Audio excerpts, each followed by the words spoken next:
Oh, hello. We're live. Thought I'd experiment with a little bit of live streaming. How's everybody going? I imagine at some point people will join, and I don't care if they don't, because then you can just watch the recording. It's all good. So we're doing Lunch and Learn. So if you've never seen Lunch and Learn, this is where I just do random things in Power BI, and we learn. We learn as we go. If you've never met me before, since this is my first live stream, I thought I'd introduce myself. My name is Greg Nash. I'm a data platform MVP based in Melbourne, Australia. I've been doing Power BI for 9.5 years. I know how to do Power BI. And that's it. That's all I'm going to say. We're just going to do stuff, okay? It's no pressure. People do join like the live stream. We've been live streaming Lunch and Learn on Meetup for a long time. We do it as a Teams. So if you're used to that and then you're here, then welcome. It'd be good to see you. It's lovely to see you. If you're not here, then that's okay too. That is okay too. All right. I'm just getting organized. So I'm just going to chat for a while. I'm going to randomly talk while I'm doing this. What I have to do is let people know the link to the place. Hey, Pete's here. Hi, Peter. How you doing? We need the link to the YouTube, and then we're going to get set up. We're going to set up a sweet live stream for everybody. We're going to do some Power BI because that's what we're here for. We're going to do some data modeling. That'll be good. But first, I have to do links. First, we're doing links. We should look at the blog as well and see what's happening in the October release. I don't know if I've read that blog properly yet. I'm going to do two things. First, I'm going to go to this YouTube channel. I think I'll give people the YouTube link because I find that more accessible than the old LinkedIn. It's going to be weird though. I only want to copy the link. I don't want to look at myself. That would be weird to look at myself on YouTube. If you've got any questions about data modeling, if you think data modeling is fun, then let me know because I think data modeling is fun. It's my favorite thing to do in Power BI. And I think in the grand scheme of things, it's the most important thing in Power BI by a long way. I fix more things with data modeling than anything else. So yeah, that's the thing. I've got the link. I'm going to put it in the chat of my old teams. Hey folks, Friday Lunch and Learn is streamed today.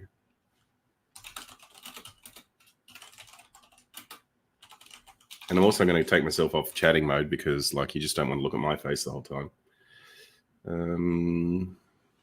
Here's a link.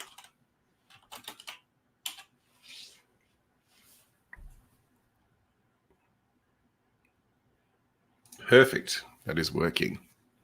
Well, hopefully we get some other peeps coming along. Now let me see if I can make this work.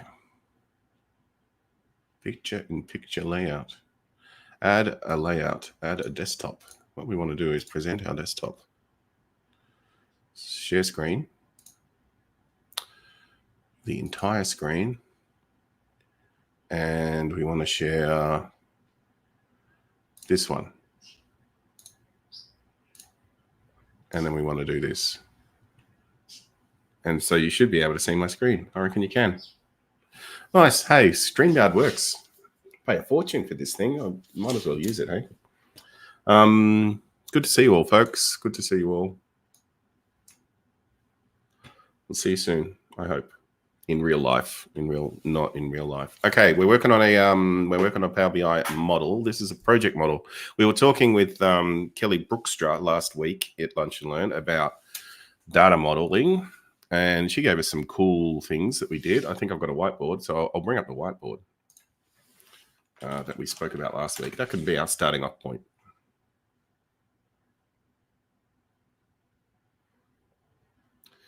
Data modeling.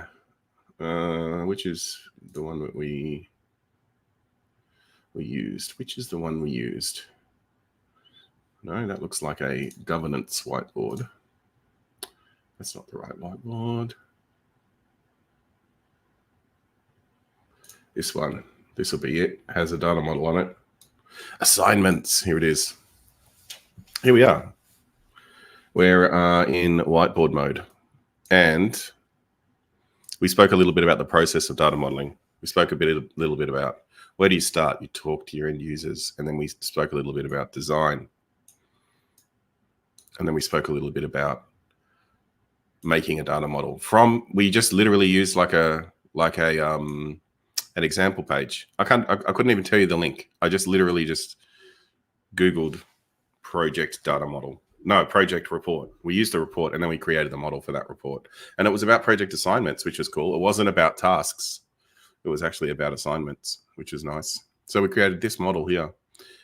Kelly took us through the process. It was cool. She had a blog post and everything. You can check out that. We also spoke about this, which is a bus matrix. And we spoke about the very cool person named Kimball, who has a book about data modeling. And that's kind of where we're up to.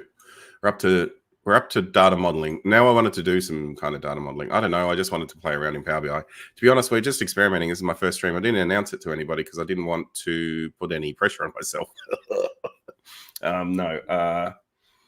So this is really just it's really just recording. It's just me and you, whoever that is watching. Say hello if you want. But don't worry. More people will come. I believe in the power of the internet as we go. I'm going to stream till about, I don't know, just after 1:15, something like that. I've got a meeting at 1:30. So you can see I'm in Melbourne, so it's 12:08 p.m. right now. So I'll stream for about an hour and a half. If you've got any questions, let me know. If you've got any burning data modeling questions, we're talking data modeling. This is my reference data model for a project right now. This is what it looks like. Let's talk about it. This comes from essentially from select project files, just like random. It's just like an example project file. What has the table got in it? It's got tasks and scheduled days and a date, and like literally nothing else. That's all. So it's not very interesting right now. And then there's these project tasks. That's a dimension.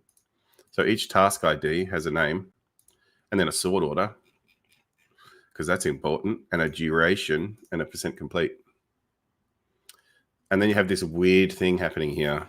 Hey, do I have my Zoom turned on? Oh, I don't. Let's turn on Zoom. I always forget. Every week I forget to turn on Zoom. I should just have it as a startup app on my desktop. Hey, it should be working now. Hey, there it is. We have this weird thing going on. Can I... Look at that. Beautiful. I've got tasks. I've got the tasks bridge, and then I've got project tasks. Weird, huh? And then look, I broke my own golden rule of thumb. I made a one-to-many backwards. And I put a two-way relationship, a two-way arrow on my relationship.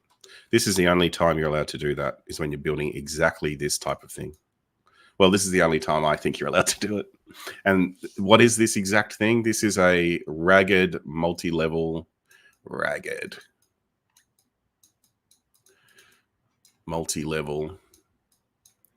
hierarchy, parent-child hierarchy, PC hierarchy.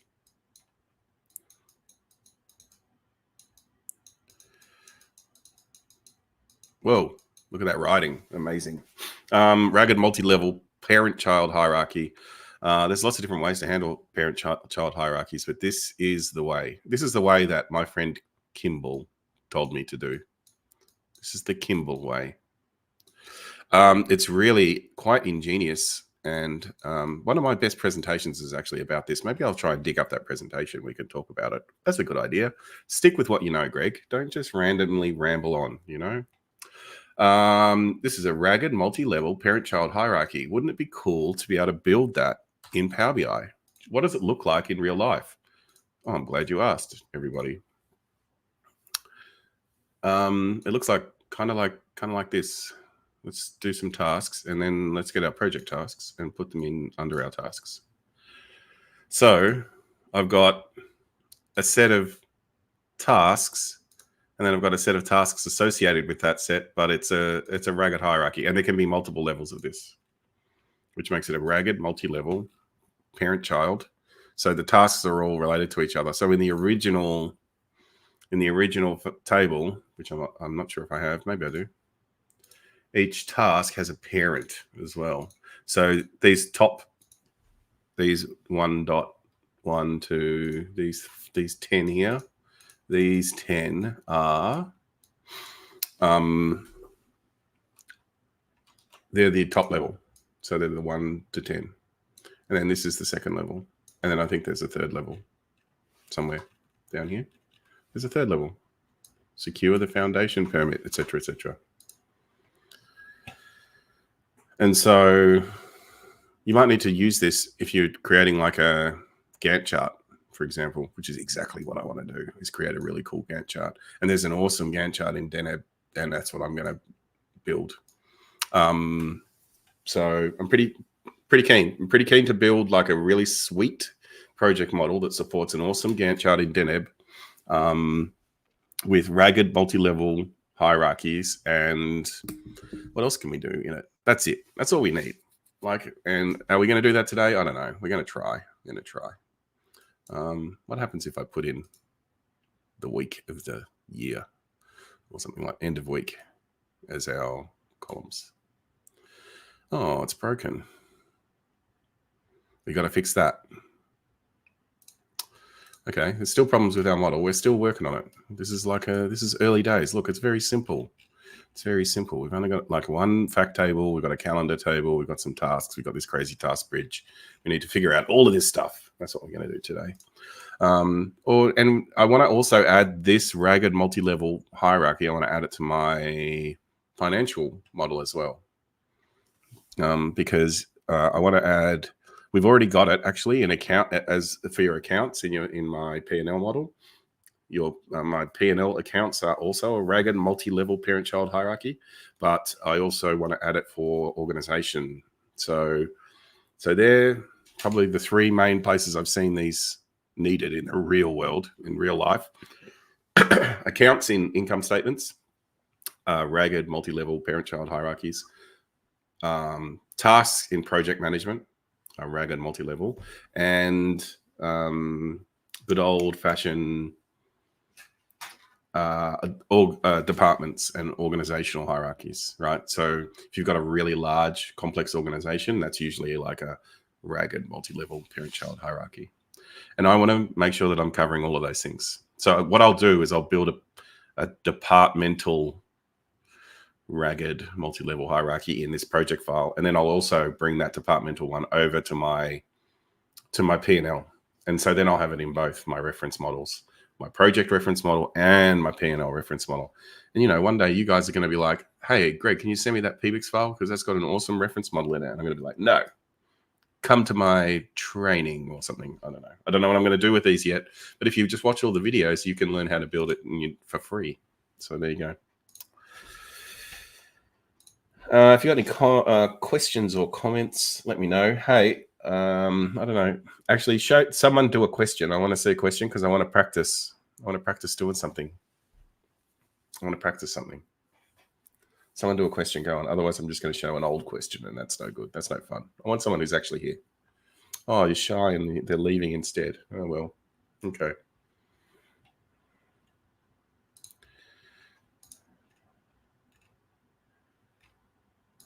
They're leaving. They're all leaving.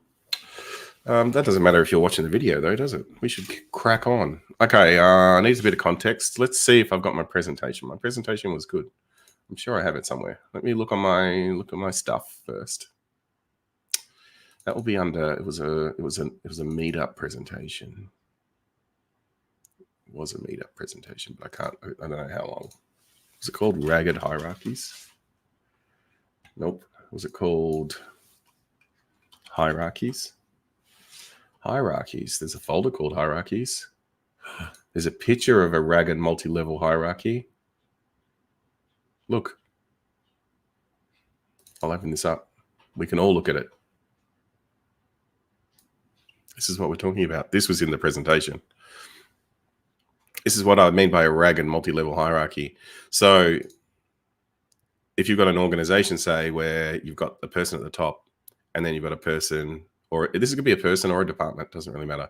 And then that person reports to that person. And then 3 reports to 2, and 4 reports to 2, and 5 reports to 4, and 6 reports to 4, and 11 reports to 10, but only 60% of the time, and has a 40% dotted line reporting relationship to 6. Let that bake in your noodle for a while. How do you solve that in Power BI? Think about that. That's what we solve with the RAG multi-level super hierarchy. It's really cool. And then you've got 14 reports to 5. And so you see you've got this tree of things, and it's a complex hierarchy with part ownership, which is important for P&L and stuff as well. And you need to make all of that work properly in Power BI in either a Gantt chart or in like your P&L statement or whatever. So I like these hierarchies. They're kind of cool. Anyway, let's see if I can find the actual presentation I did. Hierarchies, new hierarchy. Well, I've got to be close. I'm in a folder that's got a thing that's called hierarchies. What if? Analysis. Greg's granularity. No. Survey results. No. Does anyone remember when I did the hierarchy talk?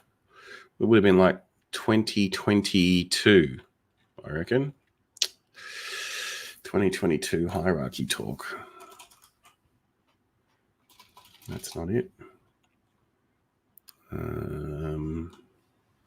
Let's just look at all my PowerPoints. Startup PPTX. Sure, it'll be there somewhere. Hey, I haven't got my stickers yet from the sticker challenge, by the way. Microsoft. I think they were on the way. They did show me that they had sent it. So if anyone's got one of those Fabricorn stickers, send me a picture. I want to see what it looks like in real life. So some people should have it from FabCon Europe. If you went to FabCon Europe and you have a Fabricorn, then you have it before I do, and I'm very jealous. I'm not sure what's happening with my hierarchies. Nothing in the live chat. Should there be? Oh, I'm not sure. Hey, Matt, look at that. See, I can make it appear on the screen and then make it disappear. How cool is that? Hello. Can I speak in this live chat? Yes. Okay. So live chat's coming from, if I speak, it posts to both. I can't speak on LinkedIn. I can only post comments to YouTube. Interesting.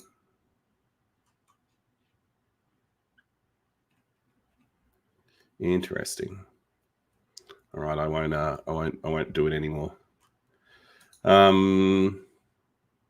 It's cool. It's interesting how it works. So I'm using StreamYard, so it's like different. It's a bit different. I don't know if it's better yet. I like the idea of being able to actually talk to people on the Teams meeting, but I can't run a Teams meeting simultaneously with this streaming software. Well, I haven't worked out how to do that yet. Anyway, we've got to work out our rugged hierarchy. I'm going to see if I can find this thing. I'm just going to continue to find it. I'll find it. Don't worry. Don't worry. We'll find it.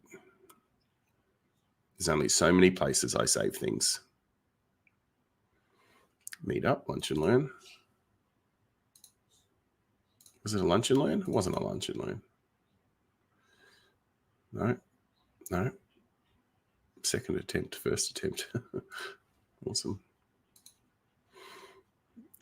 If it wasn't in my meetup folder, it might be in my conferences folder. Did I do it at a conference?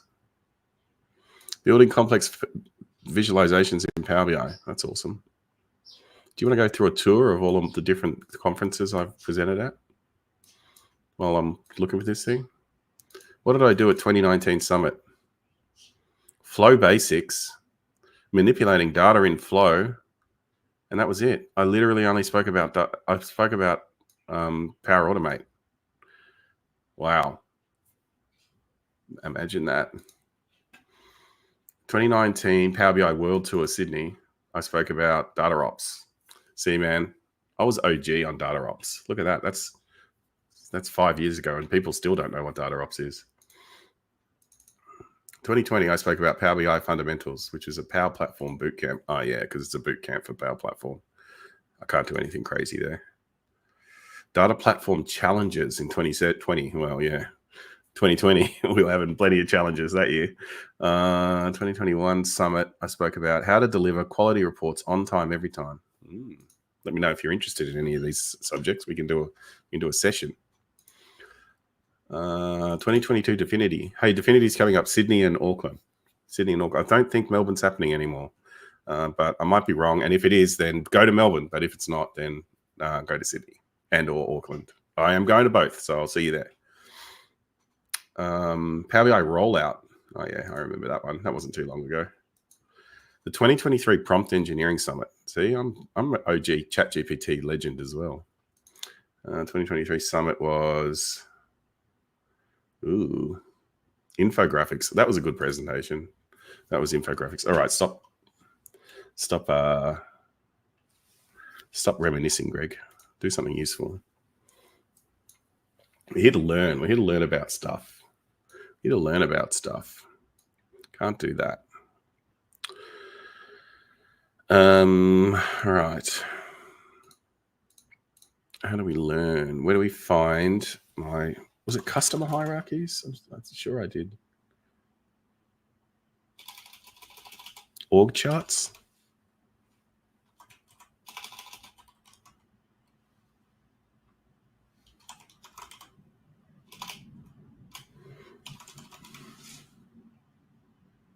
Nothing matches my search. Ragged variable depth hierarchies.xlsx. Here's what we came to see. Let's open this up. Ragged variable depth hierarchies. That's what I've been meaning to say this whole time. Not ragged whatever else I said. Oh, here it is. Look. This is the presentation. It's an Excel sheet. Complex hierarchies. Oh, maybe that's what I called it. Complex hierarchies. I saw it. I know it's building complex visualizations. Oh.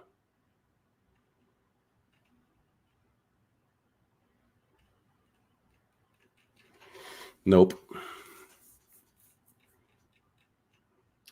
I promised I would find. Maybe I didn't do a present. Maybe I just did it in Excel. Maybe that was my whole presentation. It's not beyond me. All right. So this is important. We've got to talk about this. So this is what our data potentially looks like. We've got employees over here. I'll zoom in so you can see properly. Here's my employees. Greg, James, Ellen, Alex, Robert, Steve, William, Paul, Jonathan, Claire, Leanne, Farshid, Sam, Scott, David, Dylan. These are all the employees in the organization, and they're from 1 to 17. And then this is the hierarchy. That's the hierarchy. Okay. So Greg's at the top. Go me. Oh, look, and we're looking at annual leave days. How many annual leave days do these people have, right? And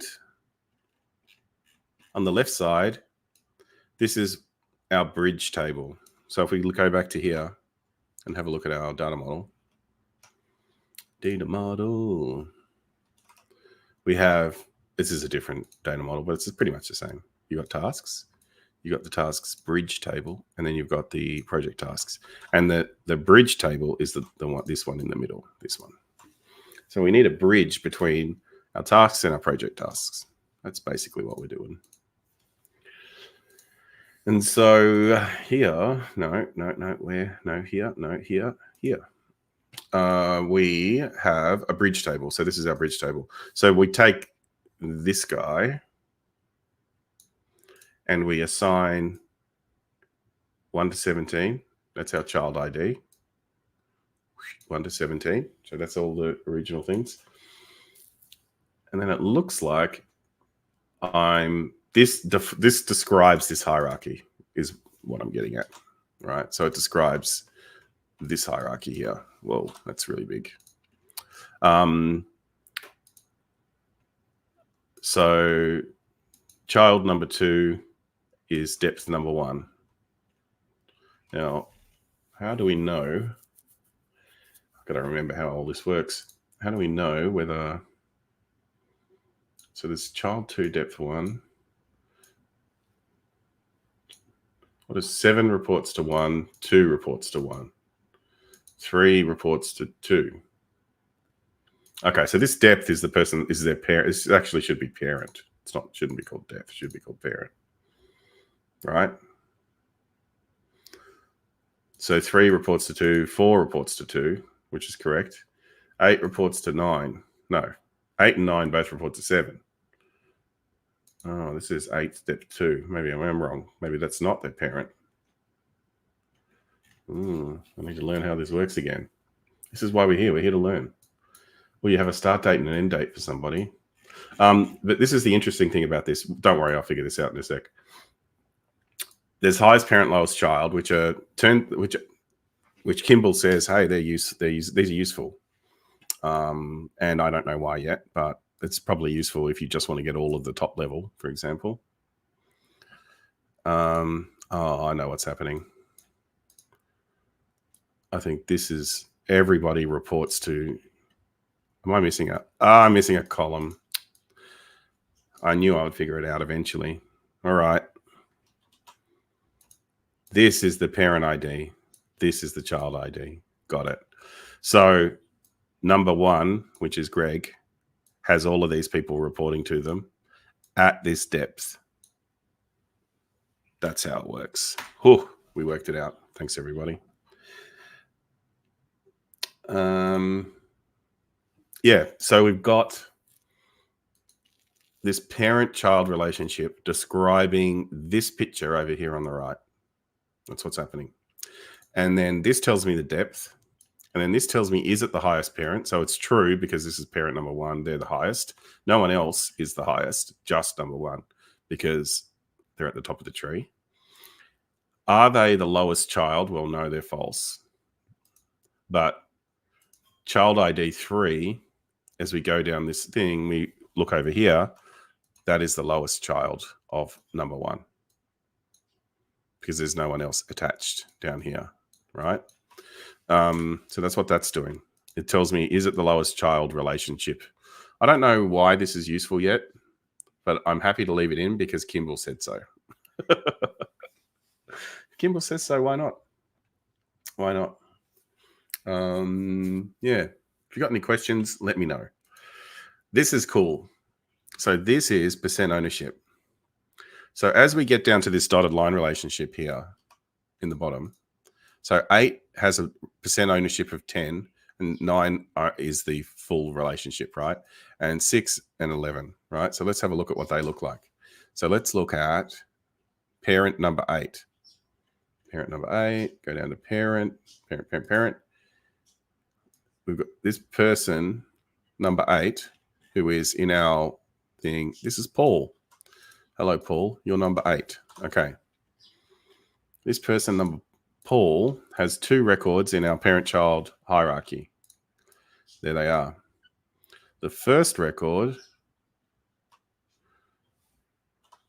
they report to themselves. So that's interesting. For the children, they put themselves in. I wonder why. We do that, but that's okay. And then the second, number 10, reports to them. Oh, my headphones are going to run out of batteries, so I might have to swap them over in a sec, but that's okay. It's not going to affect my microphone. So number 10 reports to number 8. But over here on the right, there's a 50% ownership. And the other person that number 10 reports to is number 9, which we can see here. And there's, oh, you can't see it because it's right behind my head. Hang on, scroll, which we can see here. Oh, look at me zoom. So that tells me that 9 owns 50% of 10 and 8 also owns 50% of 10. So if you've ever been doing like a complex hierarchy where you need to distribute the ownership,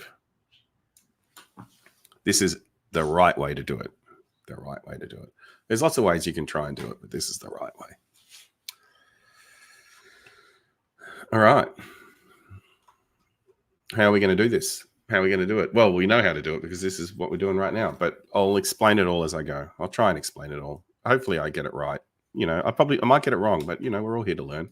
So we want to build this hierarchy using these tables. So there's a bit of data engineering here that needs to happen to make this work, right? You need to give the data engineer the hierarchy, a picture of the hierarchy like this, and you got to give them the employee table. And you say, can you make these employees here look like this in a table that looks like this? Please go. Another interesting thing, you can make this like a type 2 style dimension, right? So you can have a start date and an end date for this relationship. So let's say number 6 or number 11 reported to number 6 for a 0.3 since the 1st of the 1st, 2020. But then in 2022, they moved over to reporting, et cetera, just like a type 2 dimension, right? So a slowly changing dimension. So you can set this start and end date, which is cool too. That means you can actually define the complete complexity of this relationship. And trust me, you're going to try and do this in all sorts of other ways in Power BI, and it's going to suck. This is the way to do it. You create a bridge table that describes the hierarchy and all of the cool things associated with that hierarchy, including the start date and end date and the ownership of those things and anything else about the hierarchy that you want to put in there. So it's a very cool way to describe a hierarchy. So, but you need to do your data engineering. So I say give it to the data engineers, but it could be you in Power Query. It's not necessarily a data engineer, right? But it's somebody who's going to do data transformation. They're going to turn this simple table of employees into a complex, ragged hierarchy, which is this bridge table. And we're away. So that's exactly what's happening here in our tasks, task bridge and project tasks, right? Tasks is talking to our bridge table, which describes the hierarchy. And then project tasks is a copy of tasks. Isn't that weird? So you put 2 copies of your dimension table and then you join them to your fact. And guess what? If you have another fact table here, you can choose. You can either connect this one this way, or you can create a whole nother bridge and a whole other relationship like this. Why would you do that? Because it depends on this data here. You might have a different bridge relationship for that data compared to the relationship over here. And so you've got the option to do that if you want to, which means that you supports infinite complexity. And we love supporting infinite complexity. That's what we're here for. We're here for infinite complexity.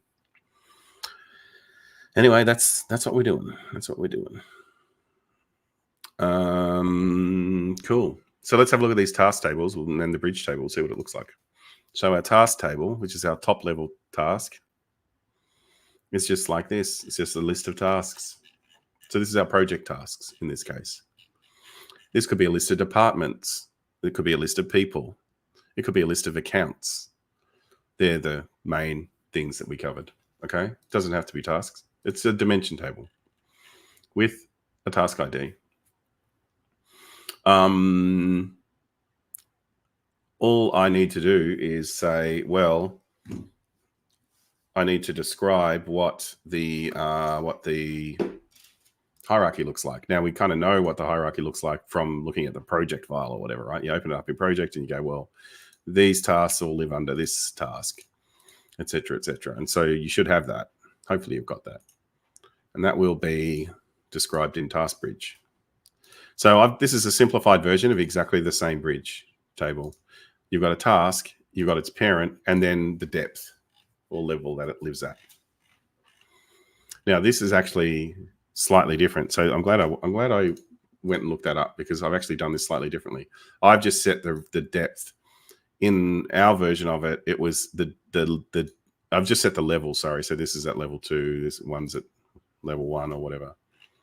Well, there's level 2, then level 3, then level 4. No, there's only two. There's only a few levels. So this is wrong. So we need to fix that. What this should be is parent ID, the relationship with task ID 2.1, and then what is the depth of that in relation to that. So you can do that. You can properly define the relationship. And so we need to fix that. There's a few things to fix in this thing. That's why I wanted to kind of get it going. There's also a problem with like my top level stuff here. And then when we look at the Gantt chart that I want to make, you'll see that we need to generate a whole different style of table to make that work too. And then we've got some project tasks. Okay, so this was this the original? This might have been the original table. It's got duration in days and % complete in it. So that's like the dimension. The bridge describes the hierarchy. This is just a top level simple. It's just a name and a sort order. We need the sort order, of course, because this task ID, I don't know if you've experienced this, but this is really annoying when you have a task ID like this. So, and then you try to sort it because it doesn't sort properly. And then you're like, but it feel like it should sort properly. Because anyone guess how it sorts? That's right. It puts this one here. It puts it in here. Puts it in here. So it's 1.1 and then it goes 1.1.0 or 1.10. Okay, so that sorts in here because it thinks it's text, you know. And you're like, I want it to be, and then you change it to a decimal number and then that changes to 1.1 because it's the same. Anyway, it's a headache. It's a headache. All right, we should do something. Why don't we build the hierarchy of what we described? We're just going to build it. Why not? This is data modeling. Let's just build something. So let's get some data. I'm going to create a whole new Power BI. I'm not even going to mess with my project model right now. Just where we just want to learn how to do this cool hierarchy.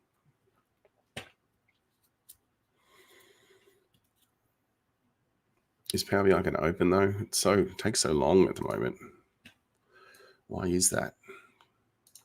Let's look at the Power BI blog while we're waiting.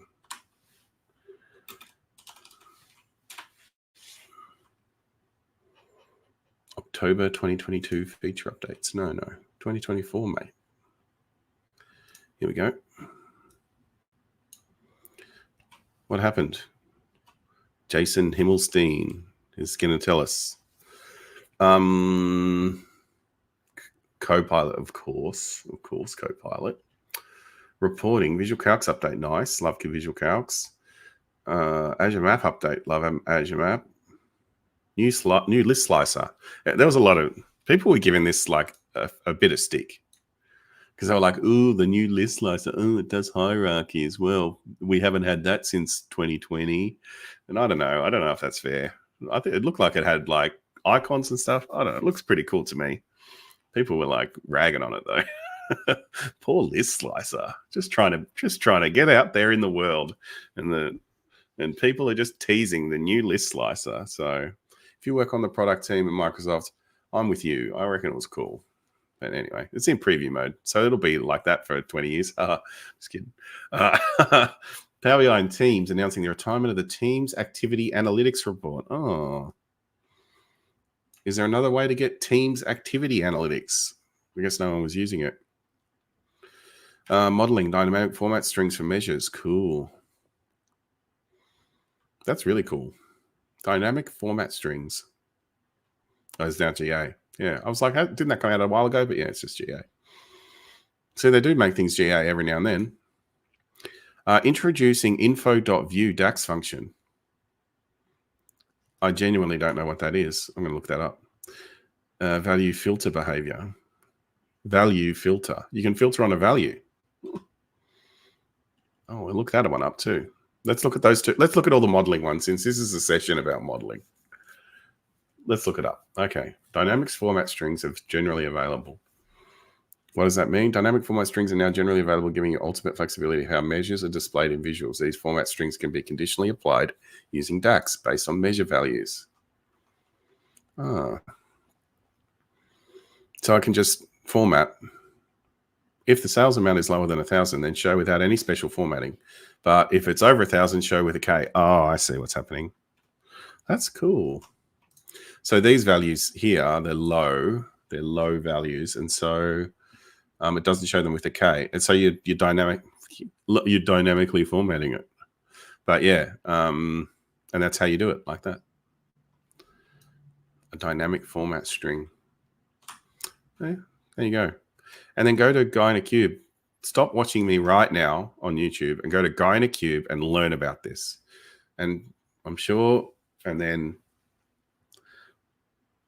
because they're better than me at YouTube, for sure. All right, next thing.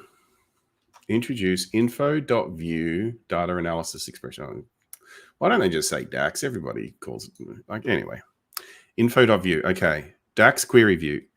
DAX query view. Introduce new DAX functions to get metadata about your semantic model with info DAX functions. Oh, info.view. Oh, yeah, okay.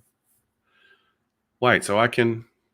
Now these 4 functions are also available as info.view for DAX functions to convert IDs to friendly names.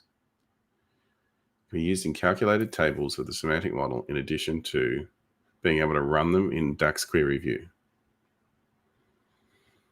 So I can go evaluate info.view columns and it'll show me a list of all the... What? Is that how it works? This is one of those things that Zoe did that's cool, isn't it? All right, let's try it. Info, evaluate, info.view columns. Run.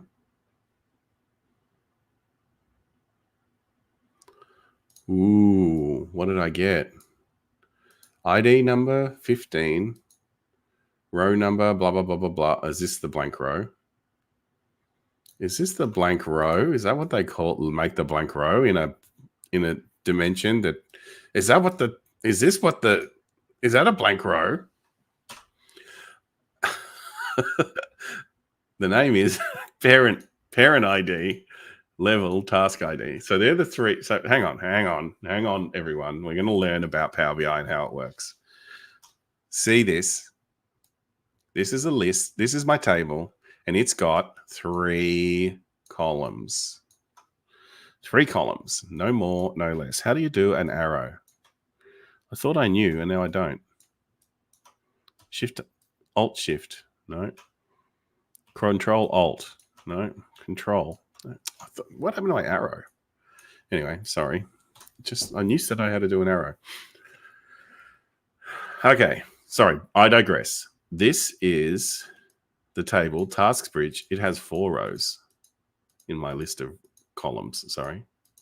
Info.view columns. Wait, this is info.view columns, not a blank row. It's a blank column. Why is that? What is that? That's a column. Is there blank columns in my... What is that? And what's that? Hang on a second. I want to learn. I want to learn about this. Oh, info.view relationships. Let's view our relationships. Well, that's cool. Cross-filtering behavior, both directions. One direction. This opens up a lot of things. I'm having a lot of feelings about this, and they're all positive. They're all positive feelings. Because this opens up cool things. Because it means, what does it mean? It means that I can run metadata over my model as a part of my testing. So if I I create a query here that says, hey, just make sure that these columns all exist in the model before we publish it. Because if those columns don't exist, it breaks. So we create a query to check that out here. And then when the developers are developing and they're accidentally deleting columns, then they go in here and they go, oh, let's run. And then they go, oh, whoops. The query, make the query say if true type thing. Then they say, oh, whoops, I accidentally deleted a column that was vital to the running of my enterprise model. I love this stuff. Okay, that's interesting. What is that column though? Why don't I know about it? What am I missing? Does Shift Enter work? No. Zoe, Can you make Shift Enter work, please? It should be. If I hold Shift and hit Enter, I want that to run. Isn't it? Hit Shift Enter. Shift Enter. All right, we're going to create a user voice to say, if I hit Shift Enter in a DAX query view, I want that to run. All right, what is this though? What is this? Has someone already answered it in the chat and I'm just like pondering over this stupidly? Hang on. That's entirely possible, everybody. It's entirely possible.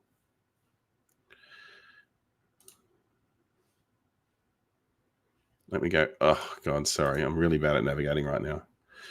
Nope. Nobody's answered my question. Someone Google this. Why is there an extra column called row number dash GUID? Data category. It's a row number. It's a row number. What? This is some kind of feature of the VertiPack engine that I don't know about. It's not a blank row because that would be in rows. It's a blank, it's an invisible column. Is it because there's a relationship on this table and it needs an extra? Oh, I need to find out what that is. I need to find out what it is. Every table has an invisible column, which is a data category row number. Is hidden equals true? Is unique equals true? Is key equals true? Is nullable equals false? Is it a column? No, I'm so confused. I'm so confused, Microsoft. I'm not really that confused, but I am curious. I'm feeling extremely curious about this. Curiouser and curiouser. Okay, back to the blog. Sorry, I fully digressed, of course. Adding them as calculated tables ensures your model self-documents, your model self-documents stay current and all the latest changes automatically.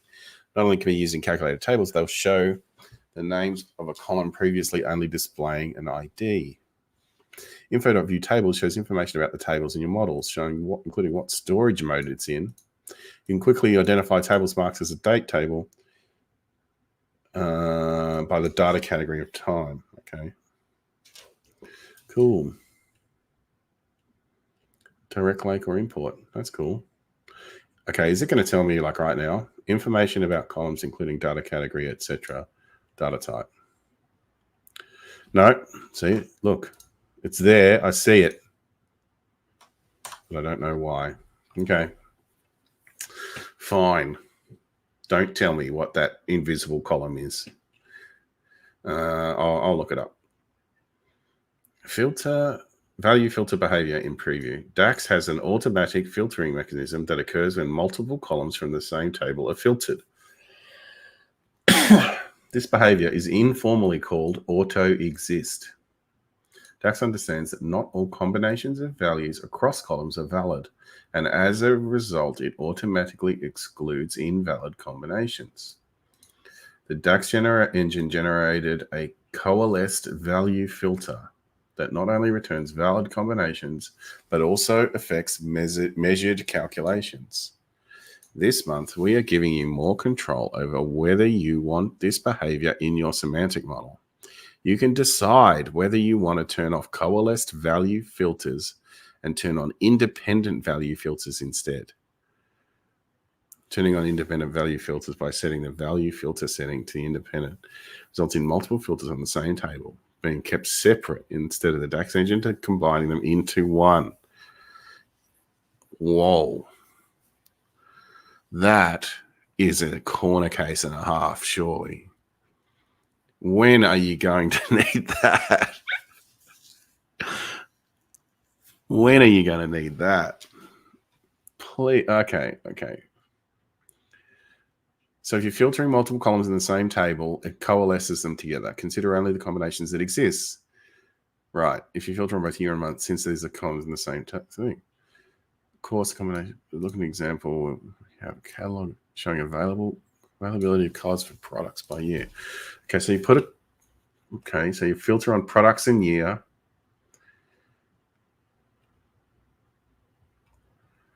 The total number of products for all years.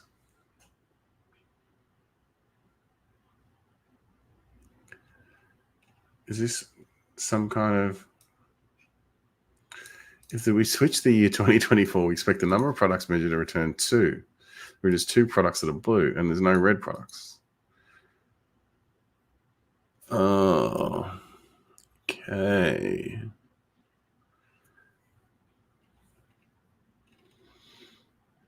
Are they... I'm not going to get into discussing how the DAX engine calculates numbers. I feel like that's a slippery slope for a Greg. Anyway.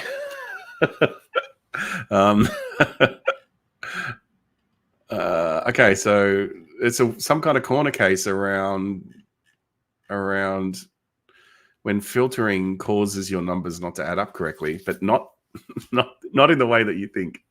All right, I don't know. Oh my god, I'm avoiding this topic. I can't say I've ever run across that, but I'm sure I can see how it would be annoying if you've got a user that needs a specific number to show up and it's not, and you have no control over it. So then you turn this off. I think I need to read that. That's a lot of text. I'm not going to read that right now. It's too much. I've already read too much. Anyway, some interesting modeling things came out this month though. Yes.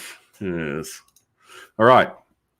Let's bring that stuff in. I did create a new Power BI. Here it is. It's over here. We're going to bring in our ragged Excel workbook. What's it called? It's called ragged. Ragged variable depth hierarchies. There it is. Where does that live? Copy file, open file location. My favorite button in Windows. Oh, really? It's just like... It's literally just on the... Does that mean that there's a presentation here? Is it included somewhere? No. Okay, sorry. Got distracted as always. Got distracted. Okay, we're going here. Going here.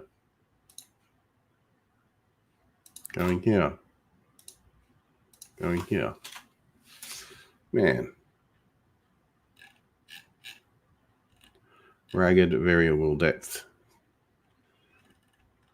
Ragged, I saw it. Oh, there it is. Open. I've got to close. I've got to close it in Excel. Greg. You can't have them open in both. Okay.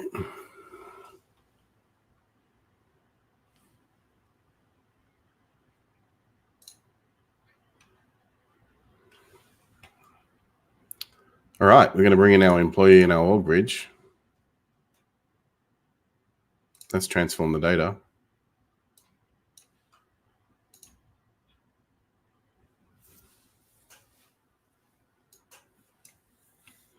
Here's employee. It's just literally a dimension of employees. Nothing special about that, but it does have a parent column. And it has how many annual leave days that person has left. And here's our employee. Okay, and then this is our super bridge table, which describes the relationship. It describes the relationship. Okay, so we've done lots of cool Power Query to make this work. And now we're ready to bring it into our data model. Honestly, I don't think we need anything else. Should I make a... Because we're just going to use annual leave days as our measure, okay? So...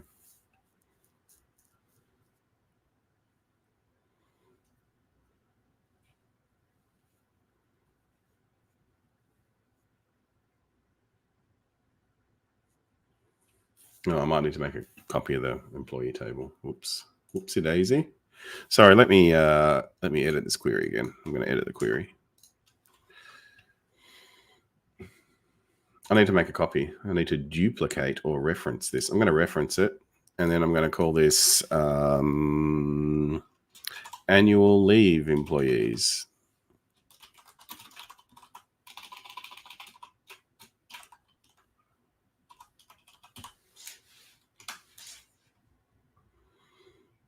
That's too long a name. Let's just call it AL employees.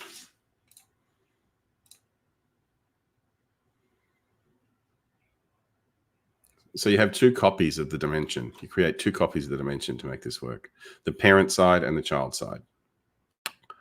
I think that's how it works anyway, from memory. And then you have this, which is our relationship situation. So this is our parent employees, and then this is our bridge, and then this is all of our child employees. So we've got to join it all up. So parent to parent, employee to parent. And it says, one to many, single. That looks good. Boom. And this is our child employee. So we go employee ID to child ID, just like that. And we go, one to many. And then I didn't change it immediately, but what I have to do is change this now to both. Because if I don't do that, then this is like a fact table almost, right? It describes that relationship, and the one to many relationship goes this way down the relationship. And so if I select a parent up here, the filter flows this way into our bridge table, but then it doesn't go any further because it runs into this thing here, right? So what we need to do is to make this a two-way to make that work, which I, as you know, almost never recommend, except in this one very specific use case, which is when you need a ragged multi-level hierarchy. Cool. So you create the sweet bridge tables there. We've got our annual leave employees, etc. So the question that we're answering, let me set some context. The question we're answering is, as a boss of my employees, how many annual leave days does everybody have? But I want you to take into account the fact that I only own 50% of some of my employees down the line. That is the question, my friends. That is the question. How do we calculate this? Well, we create a ragged multi-level hierarchy, just like this, and it should help us calculate it. And inside this bridge table that describes the hierarchy, we have our percent of ownership. Cool, and that is it. It's literally correctly modeled right now. Correctly modeled. Can you believe it? We're awesome. So I guess we just try and build our pivot table and see if it works. And by pivot table, of course, I mean a matrix. Right. So we've got our parent employee. So that goes at the top of the rows. And then we have our annual leave employees. I guess that goes the next one down.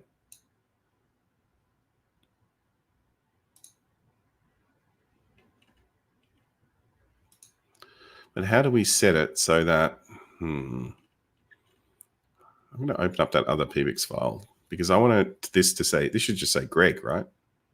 Because it's just Greg, just Greg, just Greg. Greg's the top level. Then under Greg will be his employees, and then that's how I want it to be. All right, I got to think about that. That's okay.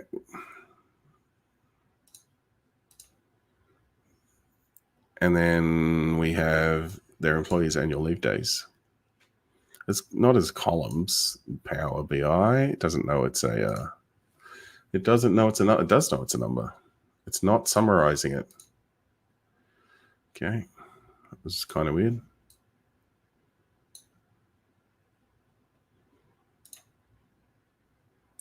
Interesting. It says Greg has 2 annual leave days. I wonder what I have in real life. Shouldn't that be the roll-up of everybody? I would have thought so. Maybe I don't need this.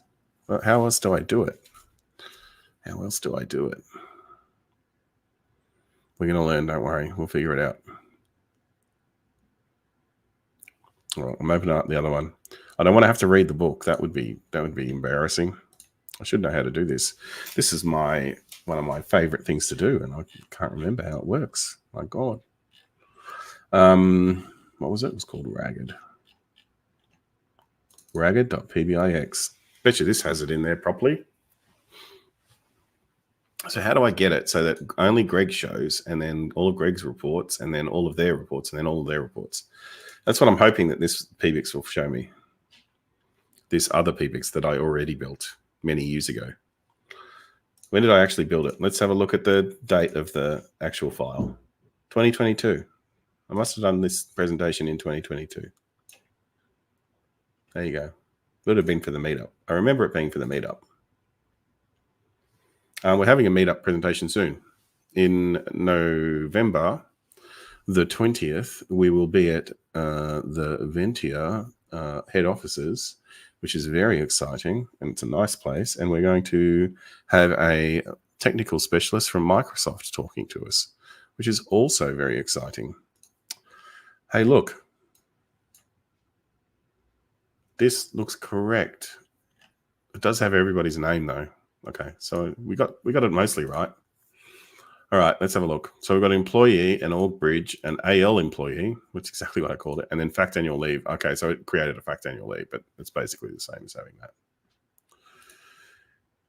But how did I create it? Employee name, AL employee name, sum of annual leave days. It's literally all I did. That was the same. So it's the same, but mine's not working and this one is. Okay, so, but from this we can see Greg. So what we could do is, I guess we make a slicer for the employee. Go, hey, Greg, here's all your employees. I guess you can see what depth they're at as well. But surely we can make it so that it's multi-level. How do we make it multi-level? That's the trick here. Does Ellen have? Ellen only reports to herself. Expand the entire level. Dylan has 13 annual days and he's only got himself. Claire only himself. Chris has 3 people that it accounts for. So do we have that percent ownership thing happening here as well? Let's have a look.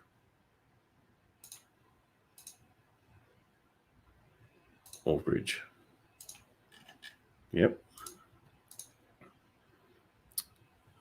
6 and 11. Okay, so who's 6 and who's 11? Steve. Steve has 30% of Claire, apparently. All right, so let's look at Steve.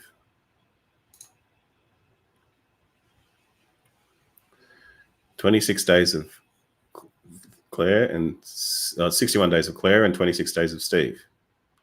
Okay, who else does Claire? How many leave days does Claire actually have? 61. So did it? Oh, maybe I didn't. I didn't apply the formula though, did I? In my measure. No, I did not. This is just the sum of annual leave days, like literally. Okay, let's create a measure. Let's do some Power BI, folks. Let's do some. We're going to wrap it up in a sec, but oops, I created a column. I want to try and get this percent ownership thing working, and then I'm going to try and figure out how the multi-level thing works, and then I don't know. That'll be it. Owned. What do we call this? Owned leave equals the sum of annual leave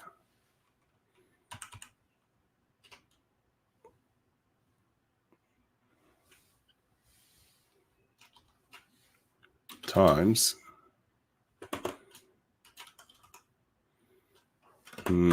what should I do with percent ownership? The average, the max. I need to aggregate it, so maybe the max percent ownership. That'll do for now.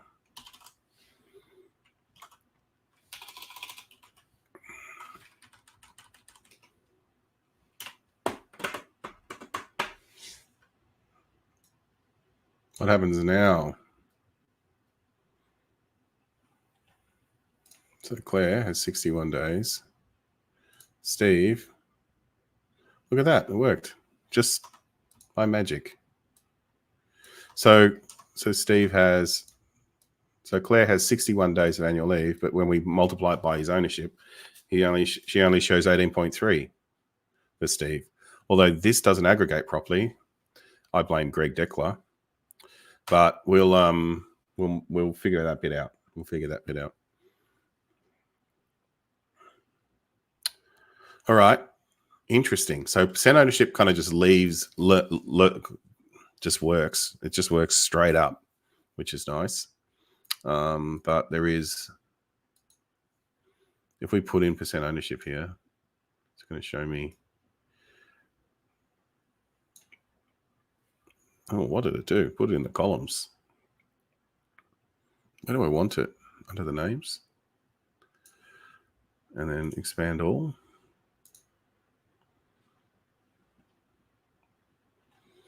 And then Steve owns 0.3 of Claire and 1 of Steve. So what does Greg own? Greg owns 1 of everything. Okay. What does Chris owns? Oh, Chris has got complex leave calculation. So he owns 100% of himself, 0.7% of Claire, so the other hours for Claire, and 0.65% of Leanne. Okay. Well, that works. But it doesn't aggregate correctly. So we'd have to think about that. If we want that to aggregate correctly, what will we do? We go sum x. Is it as simple as just sum xing it over the employee table? Surely it couldn't be that simple, could it?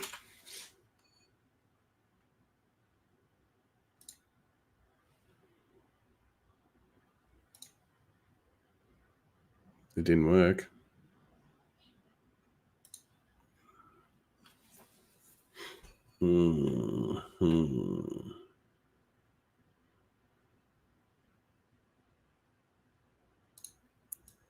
What do I do here? Calculate. I just want to sum x it though. Sum x over these. Maybe it's over the employee AL table. Maybe it's over the employee AL table, Greg. Which is called AL employee. My apologies. Oh, no, that didn't work.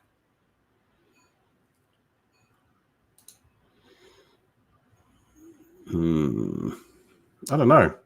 I have to think about that. Should just iterate over that employee table, I would have thought, and it would work, but maybe not. Okay. Yeah, you know, you kind of get what's happening. We could do it by the related. By the related. It'd have to be a calculated column.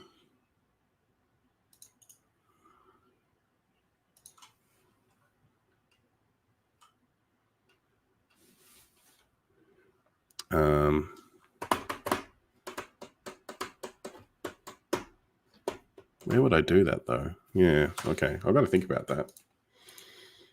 You kind of get the picture though. We're creating this relationship. I'm going to play around with this a bit more. Maybe we'll do it next week. We'll play more around with our complex hierarchy because I think we need to know this inside out. We need it to be really good. And then once we can do this really, really well, then we're going to be like data modeling gods because we'll be able to do really, really complex hierarchies with ownership. And then, you know, that's super useful. Lots of different use cases for that. But owned leave isn't aggregating. Why won't you aggregate correctly? He said. All right. Well, that's it, folks. I think we're out of time for today, but it's been fun. This has been my first stream on all of the socials. So I hope if you're not watching it like live, then I hope you watch it soon. And it's good to see you all. And hopefully that you kind of got some ideas around data modeling. We're going to continue to do this every Friday at 12 o'clock. Be there or be square. I'll announce it on Meetup so people can join like that way too. But it'd be great to get a bit of a community happening. You can have comments on YouTube, all that kind of stuff. It'd be good fun. But anyway, until next time, it's great to see everybody. And the good thing about this, I don't need to upload it to YouTube because it's already there. So you just like instantly, it just works. It's also on LinkedIn. How cool is that? That was fun. We'll do it again. See you next week. All right. Bye-bye.